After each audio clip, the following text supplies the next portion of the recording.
Whenever Agnes Moorehead has some time off from her popular TV series, Bewitched, she returns to the stage with her one-woman show. For audiences who have been fortunate enough to see her artistry, it's an evening of rare delight. Tonight in the Hollywood Palace, Miss Moorehead brings to us one of the highlights of her repertoire, and here she is, the wonderful star of stage and screen, Miss Agnes Moorehead.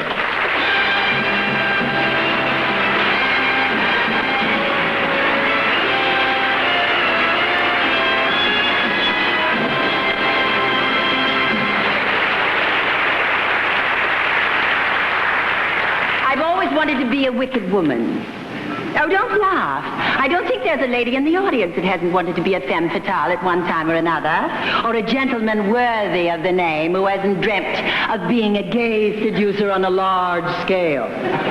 Well, I have been a wicked woman many times, on the stage, in the movies, and in television, and it felt wonderful. I got it out of my system that way, thank goodness. You know, in my most exotic moments, I've always wanted to be a scarlet woman in an elegant carriage in the Bois de Boulogne at the turn of a century. Paris. Paris, I love Paris. Well, what proper female wouldn't? You know, in Paris one time, a very charming gentleman sent me a mauve box tied with a big mauve satin ribbon, and in all the pinkish mauve tissue paper was a bouquet of Parma violets that size. The most romantic present I ever had in my whole life. Mauve is my favorite color. He knew it, the beast. I found a chapter in Marcel Proust's Remembrance of Things Past. It's about all that.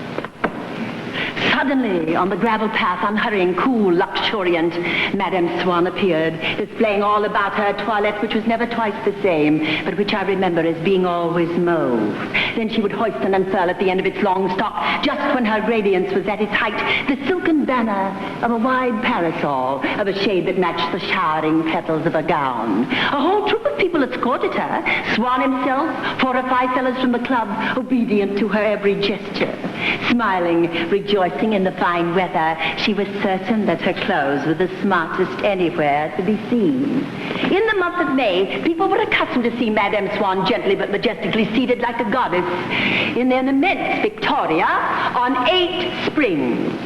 I saw her once, borne along by the flight of a pair of fiery horses, slender and shapely as one sees them in the drawings of Constant and Guise. I saw her once in a matchless victoria built rather high, deep down in which lay negligently back Madame Swann, her hair girt with a narrow band of flowers, usually violets, from which floated down long veils, a lilac parasol in her hands, and on her lips an ambiguous smile in which I read only the benign condescension of royalty, though it was really the enticing smile of a courtesan, which he graciously bestowed upon the man who bowed to her. That smile meant for one. Oh, yes. Yes, I remember quite well. It was wonderful. And for another, how I should have loved to. We were unfortunate. And for a third, yes, if you like. I've only to keep in the line of carriages for a moment, and then as soon as I can, I will break away. When strangers pass, she's still allowed to linger about her lips a lazy smile, which made them say, "Oh, what a lovely woman. Ah, what a lovely woman."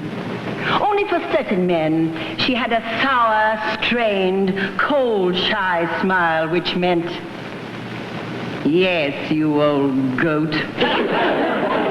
I know you have a tongue like a viper, but do you suppose I care what you say?" People would ask one another, "Who is she?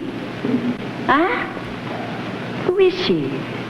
And would stop to interrogate a passing stranger. A pair of fellows, half stopping in their walk, would exchange, "You know who that is? Madame Swann. That conveys nothing to you, eh? Odette de Crécy, then."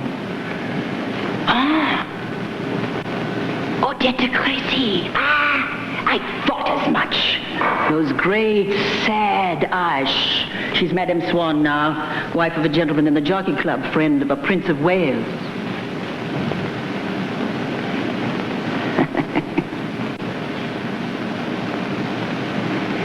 Gad, she is lovely.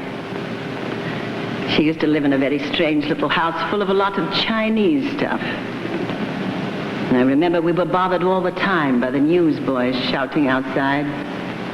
In the end, she made me get up and go. Without listening to these memories, I can feel all about her, the indistinct murmur of fame. Whenever I close my eyes and read, as it were, on the face of the sundial, the minutes recorded between 12:15 and 1 o'clock in the month of May, I see Madame Swan beneath her parasol, as though in the colored shade of a wisteria bar.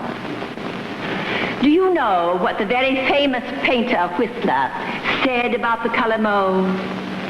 He said it was just pink trying to be purple.